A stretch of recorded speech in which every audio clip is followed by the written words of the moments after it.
y va a estar centrado como en el aspecto de lo que tendría que ser un liderazgo óptimo, vamos a decirlo, dentro de la Iglesia Católica, un liderazgo católico, obviamente, ¿verdad? Porque hay varios tipos de liderazgo. Y voy a comenzar con un texto del Evangelio de San Juan, que es el capítulo 3, del versículo 25 en adelante, y dice: pero algunos de los seguidores de Juan, está hablando de Juan el Bautista, dice, algunos seguidores de Juan comenzaron a discutir con un judío sobre el asunto de la purificación, y fueron a decirle a Juan: Maestro, el que estaba contigo al otro lado del Jordán, de quien diste testimonio, ahora está bautizando y todos lo siguen. Juan les dijo: nadie puede tener nada si Dios no se lo da. Ustedes mismos me oyeron decir claramente que yo no soy el Mesías, sino uno que ha sido enviado delante de él. En una boda, el que tiene a la novia es el novio, y el amigo del novio que está allí y lo escucha se llena de alegría al oírlo hablar. Así también mi alegría es ahora completa. Él ha de ir aumentando en importancia y yo disminuyendo. El que viene de arriba está sobre todos, el que es de la tierra es terrenal y habla de las cosas de la tierra, pero el que viene del cielo está sobre todos y da testimonio de lo que ha visto y oído, pero nadie acepta su testimonio. Pero si alguien lo acepta, confirma con ello que Dios dice la verdad, pues el que ha sido enviado por Dios habla las palabras de Dios, porque Dios da abundantemente su Espíritu. El Padre ama al Hijo y le ha dado poder sobre todas las cosas. El que cree en el Hijo tiene vida eterna, pero el que no quiere creer en el Hijo no tendrá esa vida, sino que recibirá el terrible castigo de Dios. Entonces, voy a dividirlo como en tres partes para poder entender esto. En una primera parte, el líder debe creer en Dios, y precisamente en ese Dios encarnado que es Jesús. Tiene que creer. No puede haber un líder católico, obviamente, esto es lógico, no puede haber un líder católico que no cree en Jesús y que no asuma que Jesús no es simplemente un profeta, como otras denominaciones, inclusive cristianas, entre comillas, porque al no reconocer a Jesús como Dios, pues dejan de ser en ese mismo momento cristianos, ¿no? Entonces, ¿cómo poder entender que uno cree en Dios, un líder específicamente? Yo creo que tiene que revisar tres cosas, que son tres cosas que nunca se terminan de hacer. Hasta el último día de la muerte uno las va a tener que estar haciendo. Una es la conversión. Nadie puede decir yo estoy convertido. Si uno no está convirtiéndose todos los días, esto es como cuando uno se afeita, ¿no? Si yo llego de pronto y les digo, bueno, pero yo me afeité hace 3 años, pues claro, se te nota, ¿verdad? O sea, la afeitada tiene que ser todos los días si quiero estar así. Entonces, la conversión es de todos los días. Nadie puede decir, yo ya me convertí, o hice el retiro y ya, esa fue mi conversión. La conversión es un proceso que implica todos los días de nuestra vida hasta el último día, porque hasta el último día yo me puedo condenar. Entonces, y la conversión es continuamente ir volviendo a Cristo, ¿eh? Entonces, la primera, la conversión. Después, la sanación. Nadie puede decir, yo ya estoy sanado. No, siempre hay áreas, tanto físicas, espirituales, sobre todo espirituales y psicológicas, que tenemos que sanar. Nadie puede decir que, oh no, o sea, a mí me pusieron las manos y quedé sano de ese trauma, sí, pero hay tantas áreas de nuestra vida, porque nuestra naturaleza hay que entenderla que es una naturaleza herida por el pecado.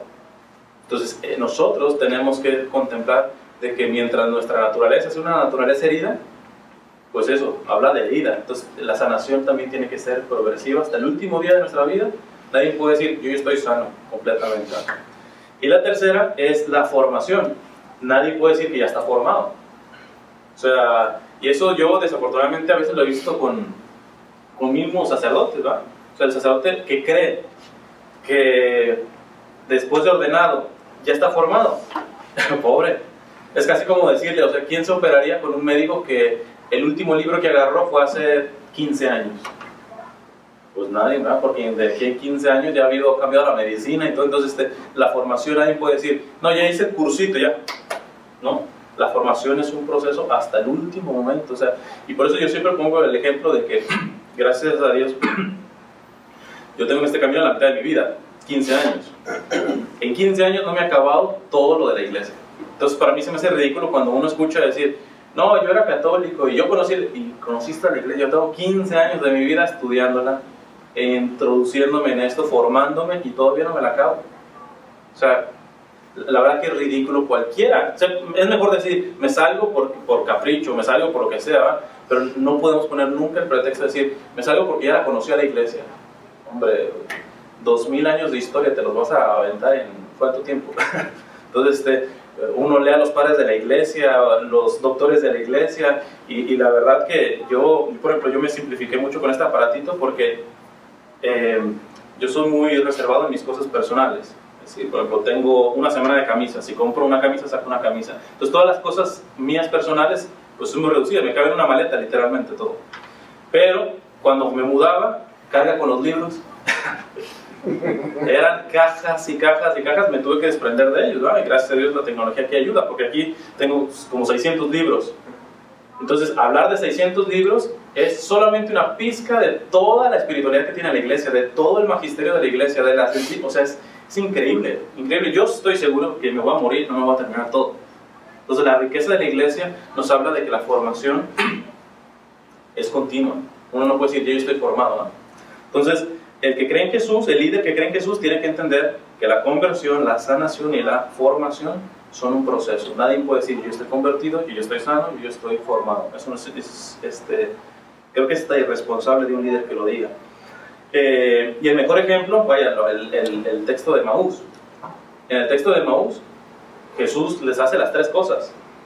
Los vuelve a la conversión, cuando le dice qué duros son de cabeza, qué fácil, eso es el proceso de conversión. Cuando te das cuenta de que tú no eras el sabiondo, cuando tú creías que lo que creías pues no es totalmente la realidad, y de pronto alguien, o más bien el Señor, pero a través de un retiro otra vez te dice, espérate, en realidad no sabías nada. Y eso lo hace en Maús, dice, o sea, qué duros. Segundo, la formación, los empieza a explicar las escrituras, ¿verdad? Y tercero, la sanación, que se ve más el resultado cuando ellos dicen, con razón ardía nuestros corazones, ¿verdad? O sea, la sanación empezaba a purificar, en ese mismo transcurso fue sanando, fue formando y les refrescó la conversión, ¿no? Entonces, son tres cosas indispensables que tiene que tener el líder.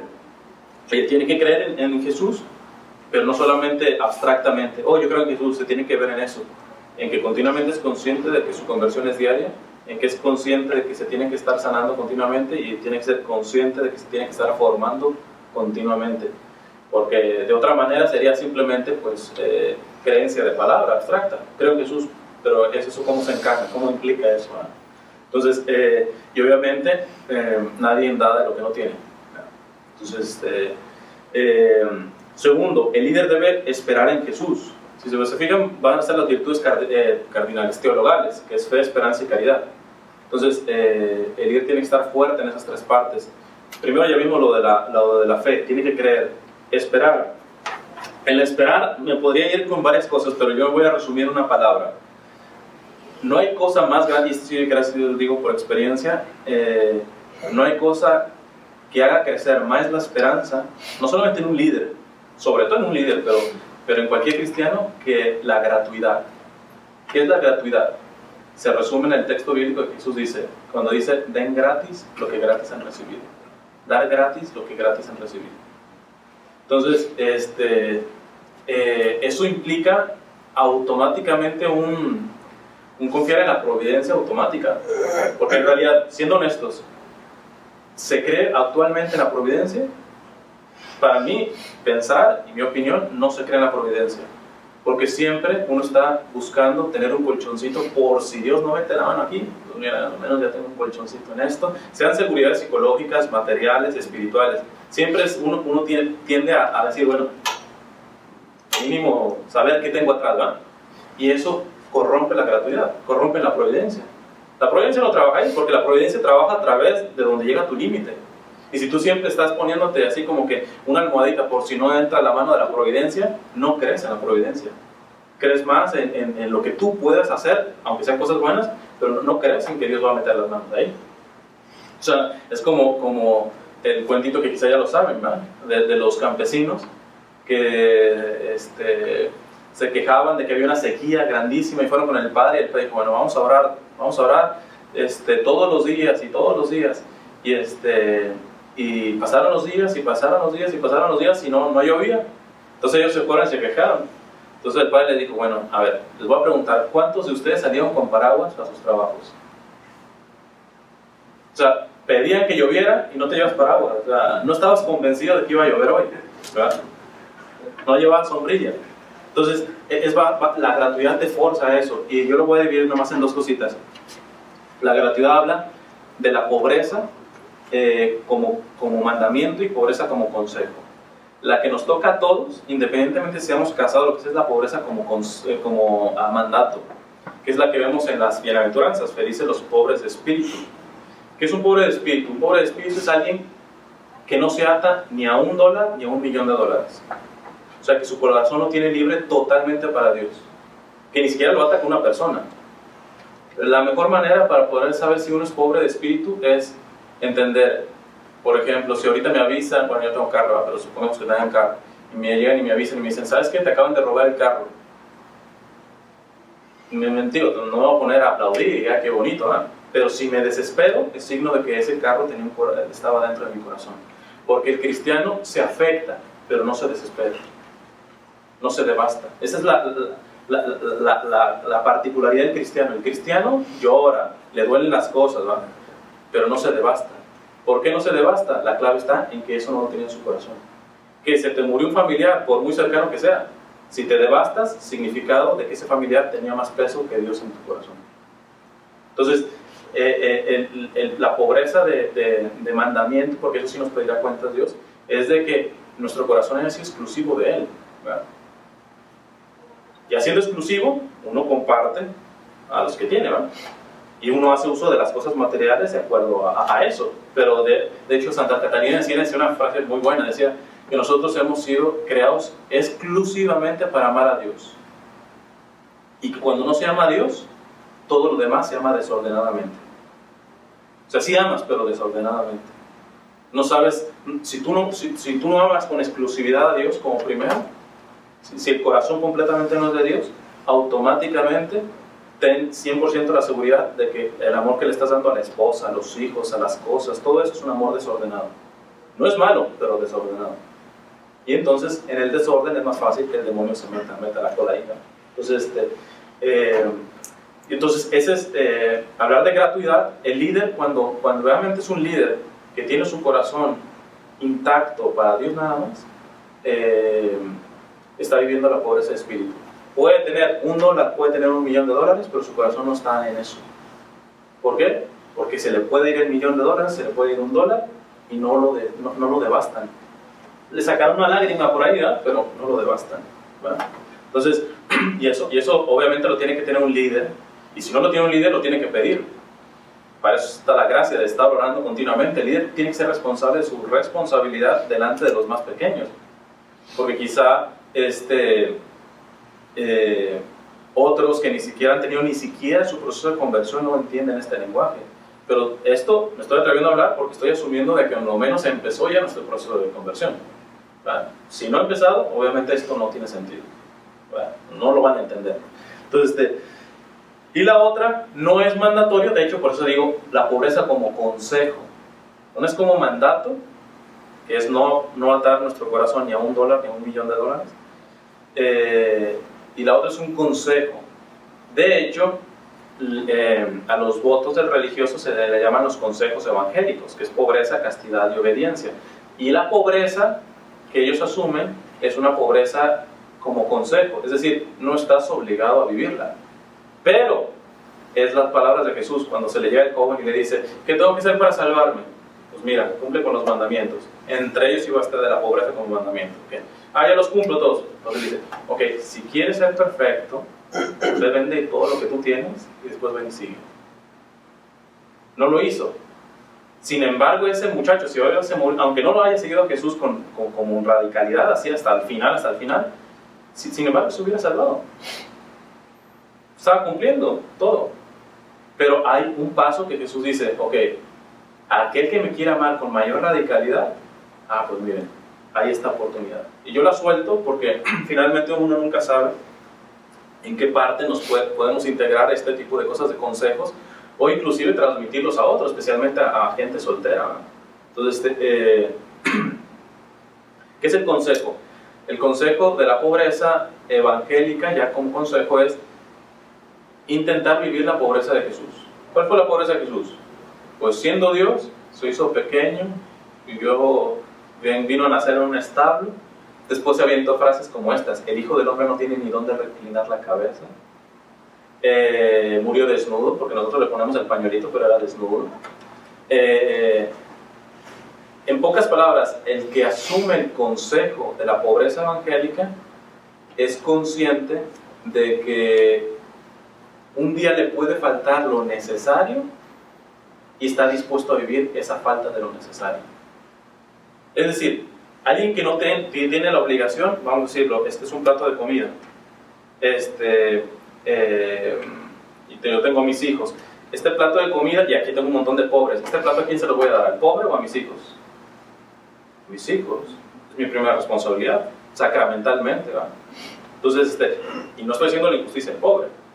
El que hace una pobreza como consejo es capaz de quitarse el alimento, no solamente que tiene para sí propio, sino las ganancias que puede sacar de ello.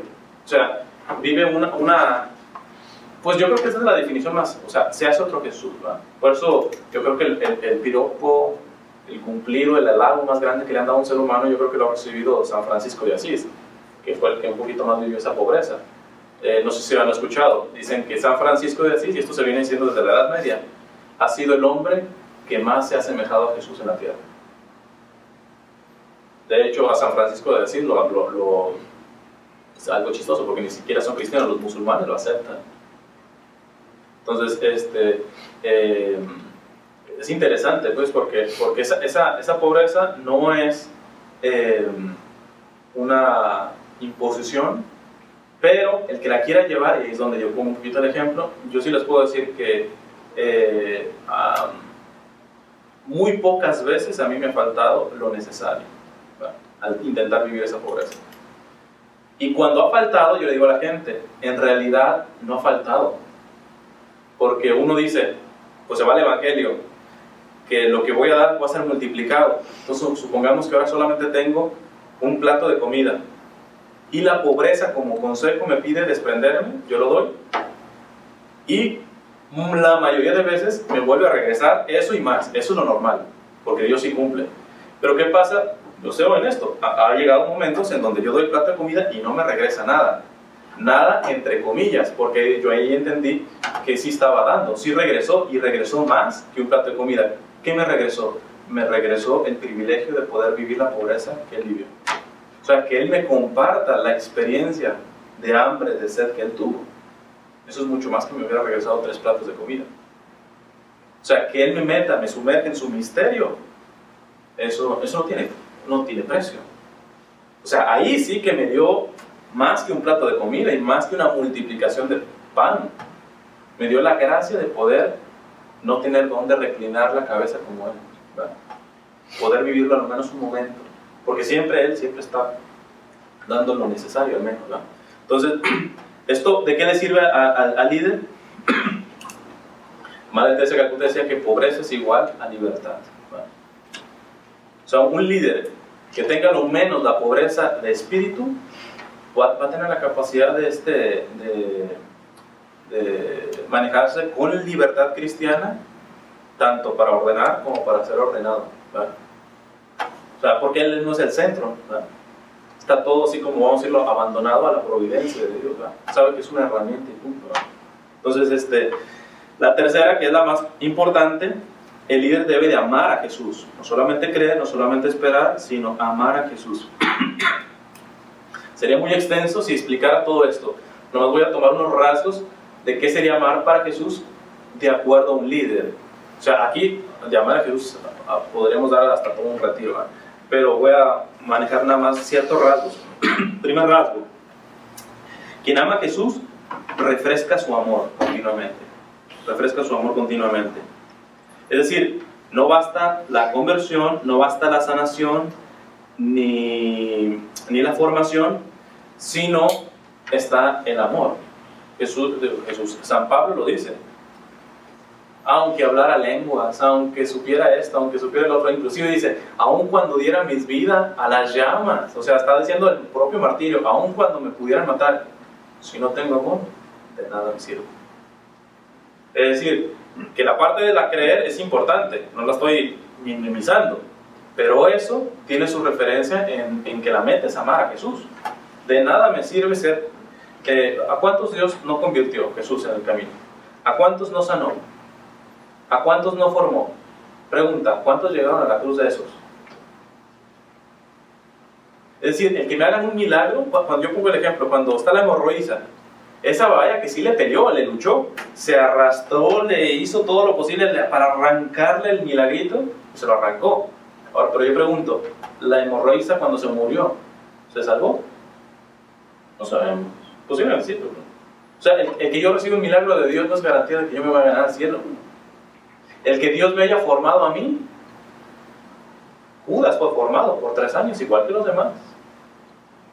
Y no le bastó. Y es curioso, ¿quién fue el único que llegó? Juan. Y es curioso, ¿qué hace Juan en la última cena? Se recuesta en el corazón de Jesús. Empieza a amarlo. ¿De qué manera? Ya no pienso en mis intenciones, sino en las intenciones de Él. ¿Cuáles son las tuyas? Empieza a escuchar los deseos del Señor. Empieza a amarlo. Porque para perder, todos nos llegaron, ¿por qué? Porque podían perder la vida, les podía pasar lo mismo. Y si se trata de eso, si eso fue el miedo, el que menos tendría que haber llevado a Juan, era el más joven. Digo, yo, no sé, un San Pedro ya ruquito, más viejo, tú dices, bueno, ya estoy más para allá que para acá, pues si me matan no hay problema. O sea, el que teníamos que perder era Juan.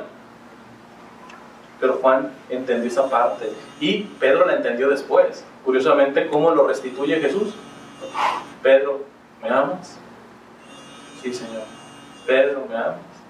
Es decir, ya no lo reafirmó en la fe, sino lo reafirmó en el amor, que es lo importante, ¿eh? Porque en realidad no sirve, absolutamente no sirve de nada poder conocer y recibir milagros de Jesús y la conversión si uno no lo ama. Entonces la meta es esa. Quien ama a Jesús refresca su amor. De hecho hay un refrán que no sé si lo han escuchado que dicen: el sacristán nunca va a misa. El sacristán nunca va a misa. ¿Saben lo que es un sacristán, no? Sí. El sacristán, el que prepara todo en la sacristía. Y que, no sé si lo están entendiendo, el sacristán nunca va a misa. Es decir, está en todas las misas, pero no participa en ninguna. O sea, pone todo lo del altar, está en esto, pero usualmente, no quiero decir que no hay un sacristán que realmente se aparte y decir, bueno, yo sé que voy a todas las misas, voy a servir, voy a ir a la misa de la mañana a vivir la misa. O sea, prácticamente el que no ama a Jesús puede caer en este ambiente, andar en las cosas de Dios, manejarlas y nunca amarle. El sacristán no va a misa, en realidad.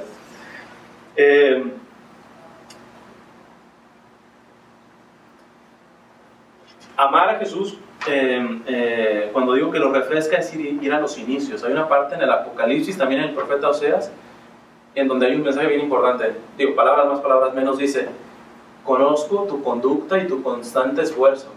Has luchado por mi causa sin sucumbir al combate, pero tengo contra ti una cosa, que has olvidado tu primer amor.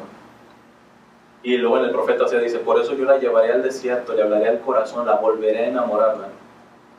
Entonces, yo creo que esa es la parte esencial. Para empezar a amar a Jesús uno tiene que estar refrescando el corazón. Y si mi corazón, si mi amor de hoy es más tibio que el del inicio, pues voy a los inicios, ¿no? Por eso yo le refrescaré ese amor. Pero yo tengo que estar consciente de que mi amor tiene que ser refrescado. No se puede ser... Que en cierta manera no estoy diciendo que vuelvas a empezar, porque si ustedes leen ahorita el texto de Maús, en realidad están leyendo el mismo texto que leyeron en su primer retiro. Pero no puede ser la misma aplicación ya. Ya se ha pasado por tanto y sin embargo sigue habiendo vida ahí. Pero se está yendo a la fuente, a la raíz. A eso es lo que me refiero, ¿no? Ir constantemente a los inicios. La mejor señal de un amor fresco a Jesús, ¿cuál es? Para entender que este amor es fresco. Busca complacerle antes que ser complacido. Hay una experiencia que me gusta, Santa Teresita del Niño Jesús, una carmelita que murió a los 24 años, francesa. Ella, cuando iba a hacer sus votos perpetuos, es decir, vamos a decir, su boda. O sea, cuando va a hacer su compromiso radical para siempre de monja, ella entra en retiro, una semana de retiro, y ella dice, eso le escribe a su hermana en su autobiografía, le escribe a su hermana y le dice que estaba esperando, pues, imagínense, mi boda, pues que mi esposo me consienta en este retiro, que me llene, me profundice, o sea, que realmente sea el mejor retiro de mi vida, va a ser el anterior a mi boda. Y le escribe a su hermana, después de que pasó el retiro, dice, dormido el Señor. Él fue un desierto el retiro. No lo vi, no lo sentí, no lo escuché. Y ella dice, y me imaginé a Jesús durmiendo en la barca. Como cuando estaba durmiendo y que se les viene toda la tormenta a los discípulos, y dice, pero yo no le voy a hacer como los discípulos, no hice lo que los discípulos, que fueron a despertarlo. Porque yo me pongo a pensar, dice, Jesús quizás está tan cansado de estar atendiendo tantas peticiones, que como sabe que yo lo amo, que como sabe que yo me preocupan más sus intenciones, que Él se preocupe de las mías, yo dije, bueno, quizá Jesús está dormido, porque está tan cansado de atender tantas peticiones, que conmigo tiene tanta confianza que sabe que yo no lo voy a despertar. O sea, que lo voy a dejar descansar.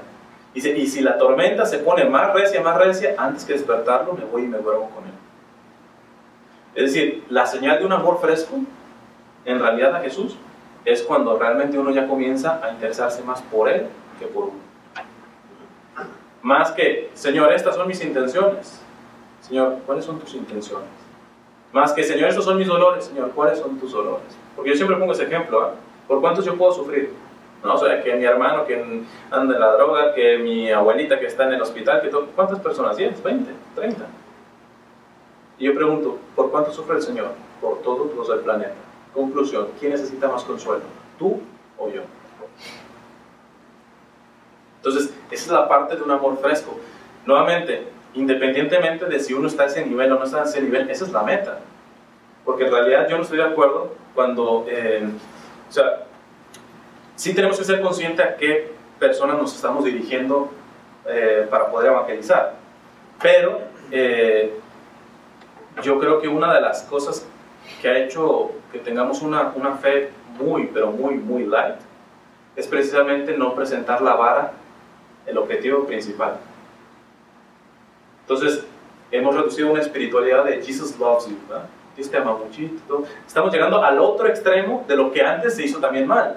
¿Cuál era el anterior? Mucho tiempo atrás. Solamente hablar del infierno, de la condenación. Si no, te vas a condenar, si no, todo eso.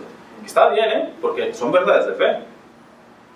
Pero nunca se hablaba de la misericordia, del perdón de Dios. Pues ahorita estamos al contrario. Jesús te ama mucho. Y yo que trabajo, por ejemplo, con adolescentes, a un adolescente no le dice nada ya, que Jesús lo ama mucho.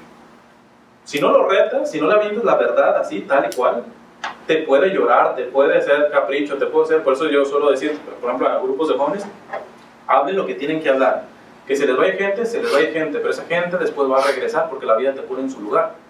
En cambio, si das medias verdades, esos se van a ir un día y nunca van a regresar. ¿Por qué? Porque solamente tuvieron palmaditas. No tuvieron la verdad consistente, ¿verdad? Y la verdad consistente, la meta, aunque no estemos en esa meta, pero nosotros tenemos que mirar ahí, es, ¿cuál es la meta? La meta es principalmente la del Padre Nuestro, ¿verdad? Cuando Jesús se le acerca y le dicen, enséñanos a orar. ¿Cuál es la primera petición personal que hacen? Es hasta la mitad, danos el pan. Pero todo lo primero es enfocado en Dios. Padre nuestro que estás en el cielo, santificado sea tu nombre. Venga a nosotros tu reino, hágase tu voluntad. Es Él. Ahora, uno analiza mi oración, cuando yo me voy a oración, ¿cómo empieza? Empieza el Señor, ¿cuáles son tus intenciones? ¿Cuál es tu voluntad? O empieza al revés, Señor, mi voluntad es esto, mira, necesito.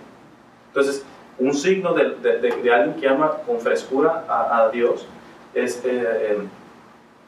alguien que verdaderamente piensa primero en su Señor antes que en Él. Y eso un líder lo tiene que irradiar. Porque si no irradia, si no, ya sea físicamente, en el testimonio o hablando, lo tiene que entender eso. Ahorita van a ver por qué. Cuando no pasa eso, ¿cuáles son los peligros de un líder que no tiene a Jesús primero como centro? Señor, ¿qué necesita? ¿No?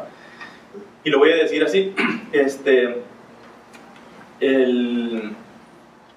no, el que verdaderamente ama con este tipo de amor a Jesús no teme los sacrificios que se le vengan. Voy a citar a uno de mis santos preferidos, San Juan de Ávila. Él dice, le está hablando al Señor, le dice: Señor, quien mirándote a ti crucificado se amara a sí mismo y no a ti, grande injusticia te hace. Quien viéndote así huyera de los padecimientos, no te debe de amar perfectamente, pues no quiere ser semejante a ti. Y quien tiene poco deseo de padecer por ti, no te conoce. Que quien te conoce de amor a ti crucificado muere, y prefiere ser rechazado por amor a ti, que alabado por el engañado y engañador mundo. Yo lo resumo en una frase que la he dado como parando un lema. Yo suelo decir que para mí me es mejor ser rechazado por hablar de Dios que ser alabado por hablar de mí mismo. Y a veces el líder puede hacer eso. Puede, con muy buena intención, atraer a la gente para sí mismo. Pero cuando la gente te acepta, y cuando te haces de muchos amigos, esa es opinión personal, yo creo que hay algo más ahí. Cuando hay un líder simpaticón que a todos les cae bien y todo, yo creo que hay algo más. Y basta que le hagamos un ejemplo. Si hacemos un análisis cerebral de esa persona y digamos, ¿cuáles son los bienes que ha recibido en la iglesia? Seguramente si le aparece mi nombre, Cristian, y no el de Jesús, está mal. Y al menos yo le pido al Señor, siempre digo: Señor, cuando una persona se recuerde de un bien que yo le haga, dame la gracia de que antes de que se le venga mi nombre, se le venga el tuyo. O sea, ¿para qué quiero? O sea, traerlo para mí. Y voy a poner aquí el ejemplo. Quien ama a Jesús quiere las almas para Él, no las quiere para uno mismo. El mejor ejemplo también lo da San Juan de Ávila. Dice San Juan de Ávila: imagínense un príncipe. Vamos a imaginar al príncipe, pues es obviamente Jesús, príncipe de la paz. Y dice: imagínense un príncipe terreno. Y este le dice a su servidor, le dice: mira, allá a lo lejos, en esas casitas pobres, lejos de mi reino, hay una muchacha que es la que me gusta y la que me quiero casar con ella. Por favor, ve y dile mi declaración de amor a ella. Y ahí va el siervo. Cuando la ve, a la muchacha, la ve tan hermosa, tan bella, que no le da nada, sino se casa con ella. Y dice San Juan de Ávila: precisamente eso hacemos. Cuando las almas se quedan con nosotros, tremenda traición hicimos al príncipe. Estaban destinadas esas almas a casarse con él, no contigo. Entonces hay que cuidar muy bien. Por eso, no digo que esta sea la regla, pero yo más o menos lo mido. Cuando después de una charla alguien se me acerca y me dice: oye, qué buena charla, qué buena plática, yo realmente me estoy muriendo por dentro, algo hice mal. Porque es muy diferente cuando alguien se te acerca y decir: oye, y te empieza a hablar de Jesús. Hay que ayudar. O cuando tienes chance de dar temas en un retiro y todo eso, y la gente ni se acuerda de tu nombre. Aquel muchacho que dio el tema, todo eso, nada más. ¿Por qué? Porque es algo accidental. Lo más importante quedó Jesús, quedó su nombre. Eso es lo importante. Lo de San Juan Bautista, es necesario que yo disminuya y que él engrandezca. Eso lo tiene que entender un líder forzosamente, porque si no, hacemos una acción crueldísima delante de Dios, ¿no? O sea, con su nombre nos ganamos a sus novias. Ganamos esas almas que estarán puestas para él. De hecho, hoy un ejemplo que me gusta poner, el caso de Juan Pablo II. El primer país que visitó Juan Pablo II fue México. Todavía no había nacido. Él fue en el 79. Pero mis papás me dicen cómo estaba todo de lleno. Y ya después me tocó ver videos, ¿no? Grandísimo, nunca había ido un papa a México. Estaba totalmente las calles sumamente pobladas, llenas. Y después me vine a enterar, ya por los escritos que hizo su secretario, dice que cuando iba en el Papa Móvil, iba repitiendo: soy siervo inútil, soy siervo inútil, soy siervo inútil, soy siervo inútil. Así empezó con su pontificado. Veía todos los aplausos, toda la gente, todo eso: soy siervo inútil, soy siervo inútil. Que no se le olvidara: soy siervo inútil. Y la otra experiencia, y eso me la contó el nuncio que estuvo con él, y personalmente yo lo conocí al nuncio, dice que en una de esas visitas estaba en la nunciatura y él oraba en la noche y ya, después él se iba a dormir. Y de pronto en la mañana fueron a despertarlo y no lo encontraron. Y pues, ¿dónde está? ¿Qué dónde está? ¿Dónde está? Y ya revisaron la capilla, les decía el secretario, sí, ya la revisamos, ¿no? No está. Dice, ¿pero vieron al suelo? Estaba postrado ahí. No pasó la noche en el cuarto. Toda la noche la pasó en vela delante del Santísimo, postrado en el suelo. Entonces, eso es un líder, el que sabe a quién le está sirviendo, para que después, con este tipo de cosas, ¿cuál es la única cosa? Que la demás gente se quede con él.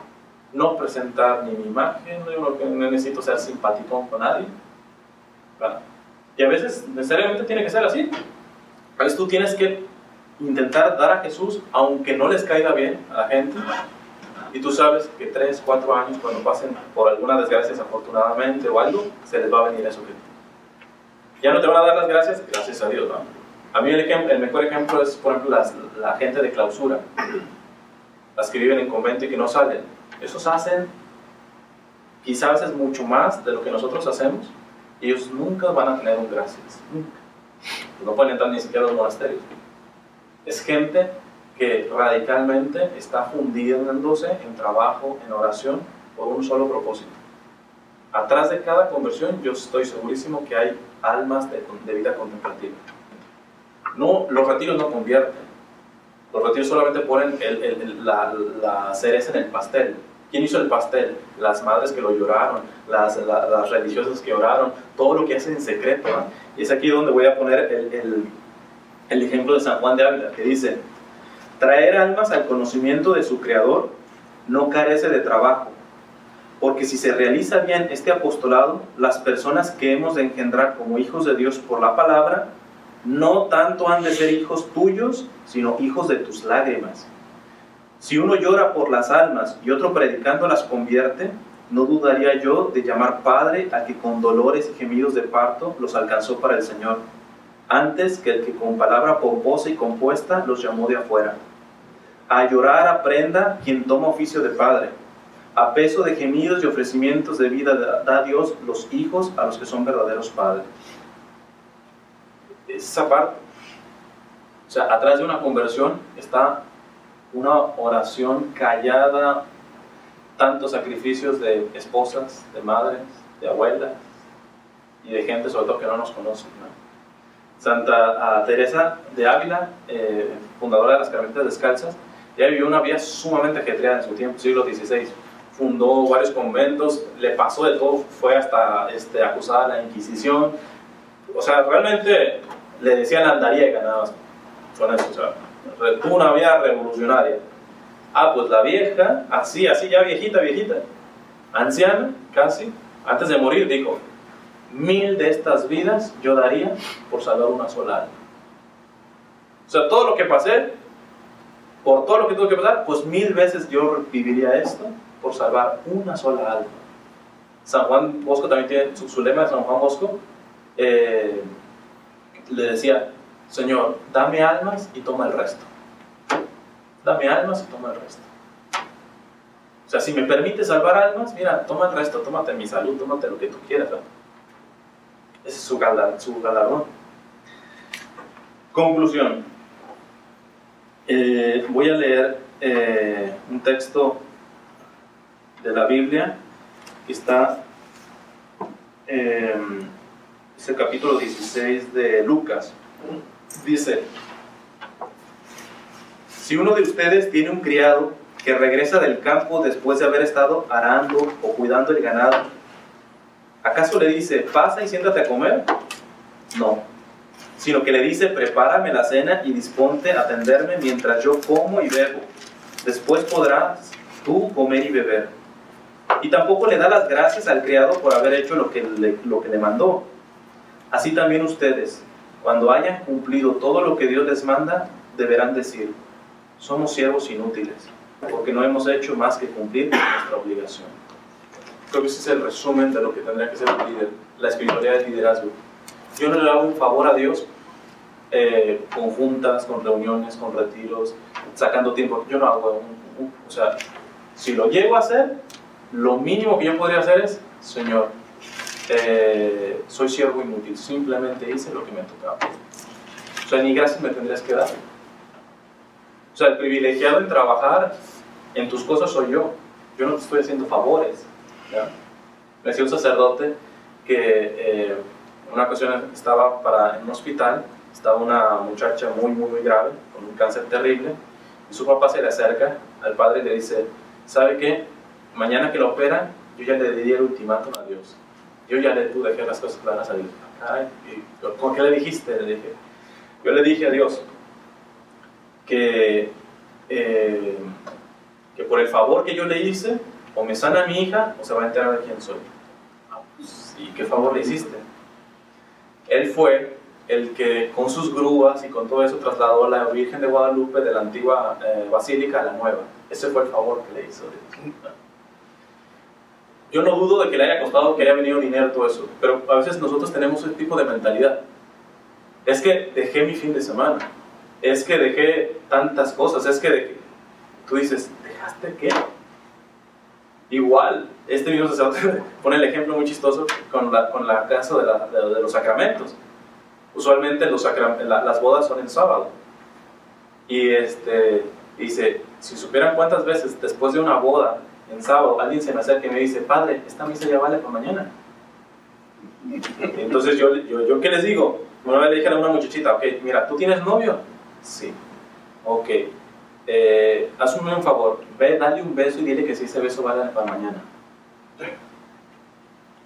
La misa es tu declaración de amor, ve tú a saber. Le estás diciendo, dale un abrazo a tu esposa, mira, ya no te reclames en todo el día que ya te toca hasta mañana. O a veces, voy a hacer el sacrificio de ir todos los días a misa. Sacrificio. O sea, el sacrificio lo hace Jesús en la Eucaristía, pero sacrificio tú, esas son tus declaraciones de amor. O sea, dile, imagínate, si me estoy casando, yo le digo a mi futura esposa, le digo, ¿sabes qué? Sí prometo serte fiel en la salud, en la enfermedad, pero quiero que sepas que voy a hacer un gran sacrificio en casarme contigo.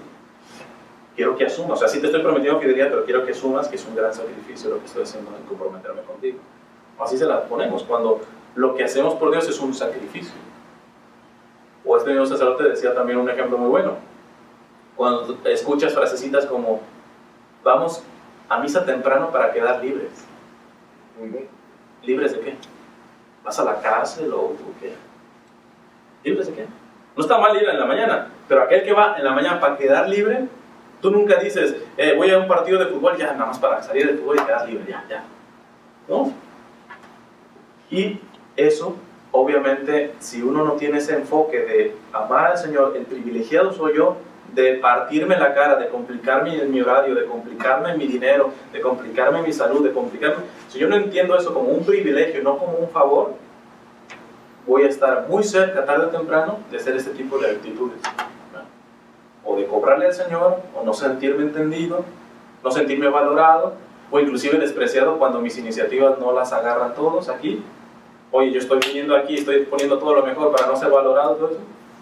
El que considera eso como un privilegio, mira, si me contradicen, si todo eso, mi salario ya está en darme. Mi salario, mi privilegio es darme. ¿Verdad? Entonces, con esto termino. Voy a...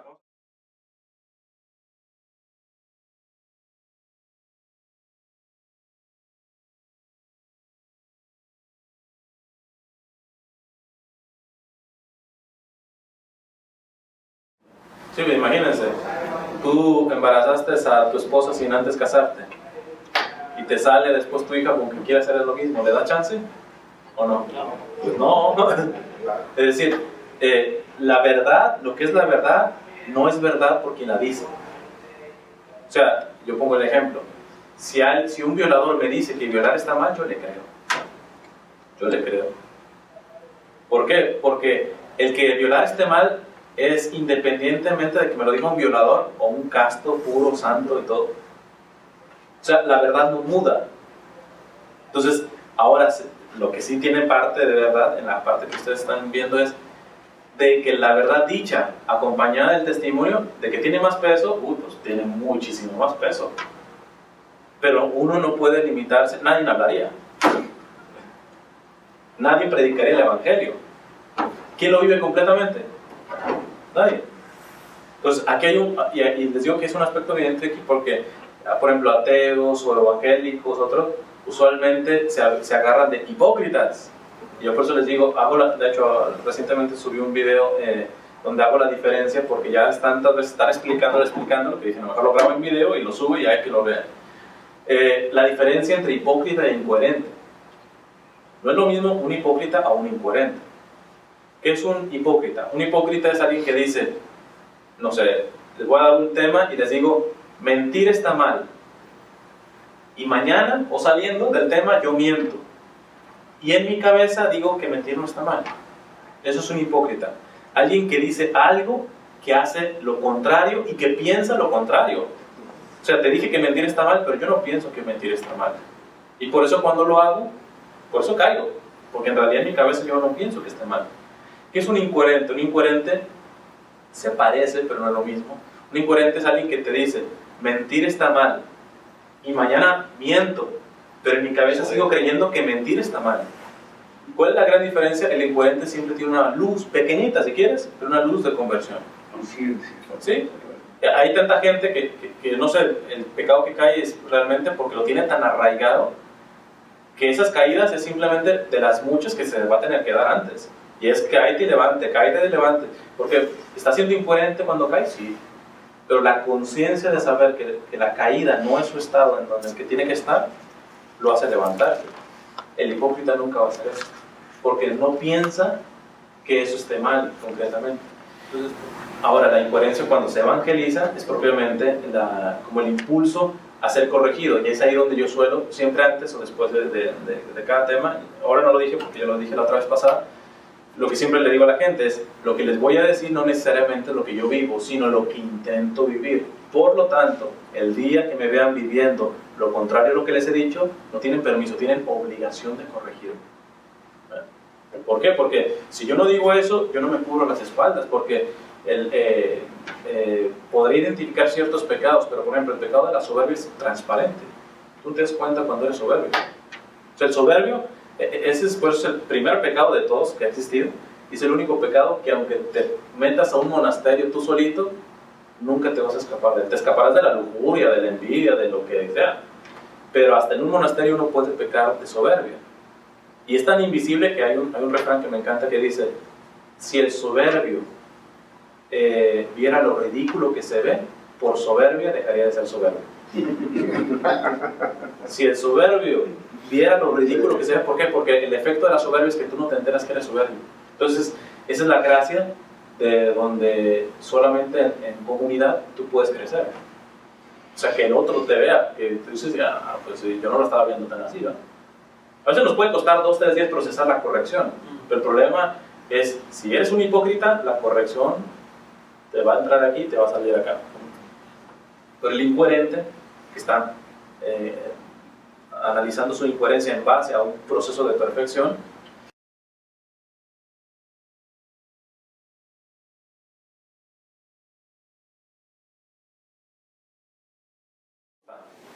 decía el Padre Pío, San Pío, le decía, Señor, si ofendo tu justicia, corro a tu misericordia. ¿Qué es ofender tu justicia? Pues pecar, alguno de los mandamientos. Corro a tu misericordia. Sé que tú me vas a perdonar, pero si ofendo tu misericordia, ya estoy condenado desde aquí. Entonces, la misericordia tiene que generar un aspecto de reparación, lo cual no significa que va a ser perfecto mañana, pero el problema, vuelvo a lo mismo, el problema es de que bajamos la vara. O un caso que veo como muy claro también en el caso de los sacerdotes, que dejan el sacerdocio y sobre todo se ponen a pedir que la iglesia tiene que madurar, es una disciplina eso del celibato, es una disciplina. No habría todo este tipo de cosas si se casaran y todo eso, pero eso es mentira. Porque una persona casa, ahorita de 2 matrimonios uno se divorcia y la primera causa de divorcio es la infidelidad. Veme tú a saber, si el problema es no tener mujer, aquel que tiene mujer, ¿para qué busca otra? ¿Por qué los casados están buscando otra? Entonces no me vengas a decir que lo que le falta es una mujer al sacerdote. Y segundo, en todo caso, no bajes el estándar de exigencia, porque vas a hacer que un sacerdocio diluido, aguadito, ajustable a tus parámetros, ¿no? Y no a los parámetros de Dios. Entonces, cuando están saliéndose más arriba la vara, tiene que estar sumamente arriba. Los índices de santidad no los pongo yo, los pone el Señor. Entonces, esa es la parte donde yo creo que sí es muy necesario un líder, porque no puede dar evangelios. Yo sé que se necesita un discernimiento, porque hay que respetar los procesos de las personas, pero honestamente yo casi sin temor a equivocarme, yo creo que un 70-80%, cuando decimos es que ellos no me van a entender, no es más que miedito a comprometerme. La mayoría de veces es a ser criticado, a que no me entiendan, a que se me vayan del ministerio, del grupo.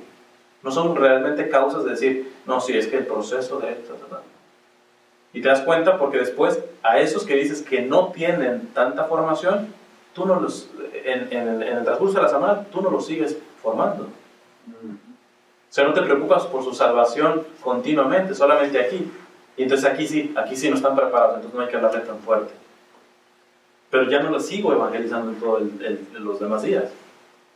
Entonces, la preocupación es, yo creo que no es tan honesta en esa parte, ¿no? Entonces, yo creo que si el líder tiene que, con su carácter de cada quien, tiene que salirle por los poros la verdad, no medias verdades.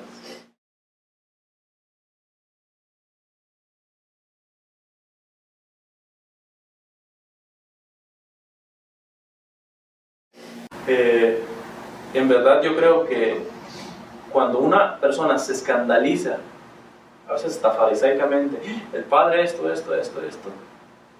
¿por qué le tenemos que dar el valor a esa persona? O sea, esa persona antes se escandaliza, no piensa en decir, ¿cómo puedo ayudar a esta persona a levantarse? Esa es una persona más madura, que no ignora la falta de la persona que cayó, pero se compromete en eso.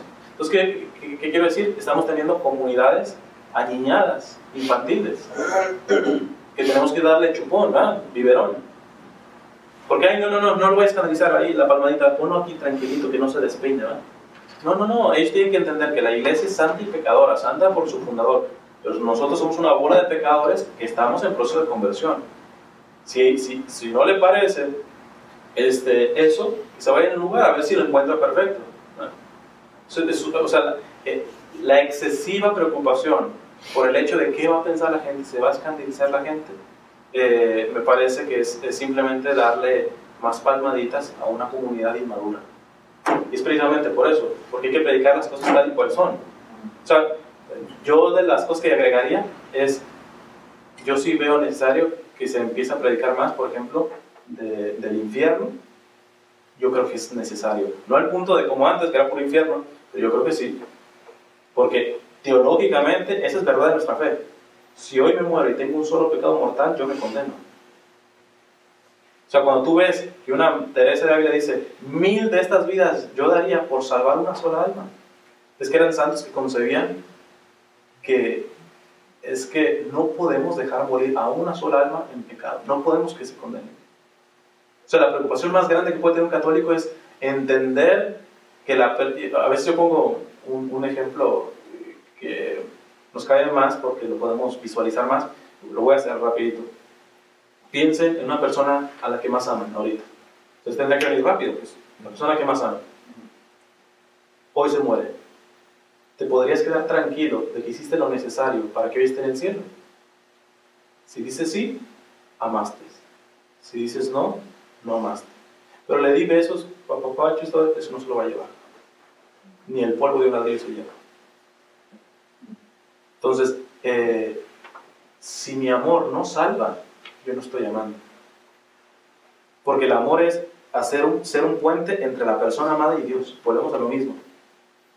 Inclusive en el matrimonio. Yo amo tanto a mi esposa, no para mí, sino porque la quiero para Dios. Porque a veces está el lenguaje, ay, mi amor, te quisiera dar todo. ¿Tú eres todo? No. Entonces, hazte un lado para que ella vaya al todo. Lo mejor que tú le puedes hacer es no estorbarle en su camino hacia ese todo.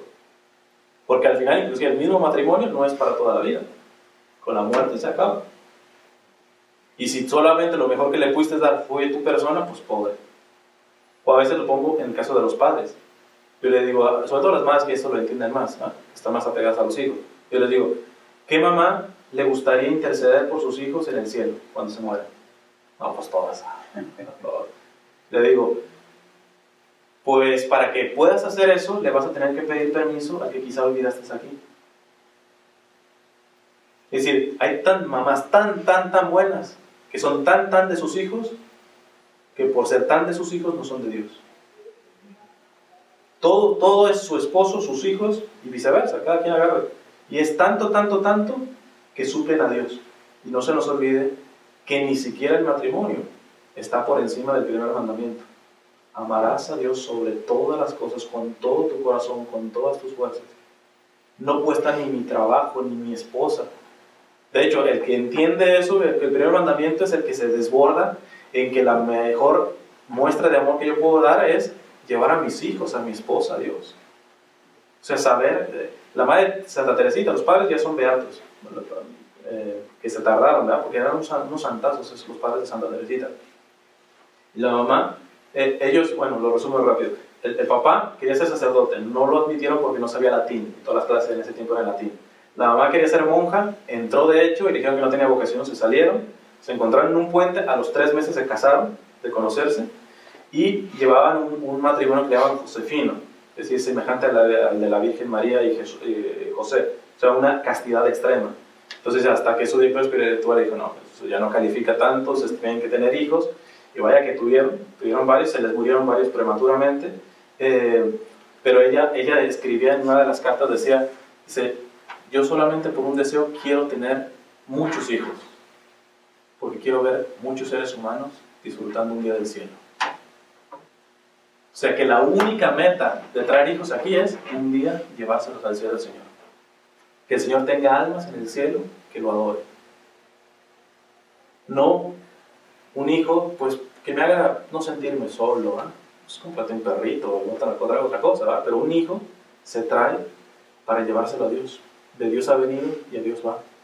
Entonces, yo solo les digo, si hoy te estuvieras muriendo,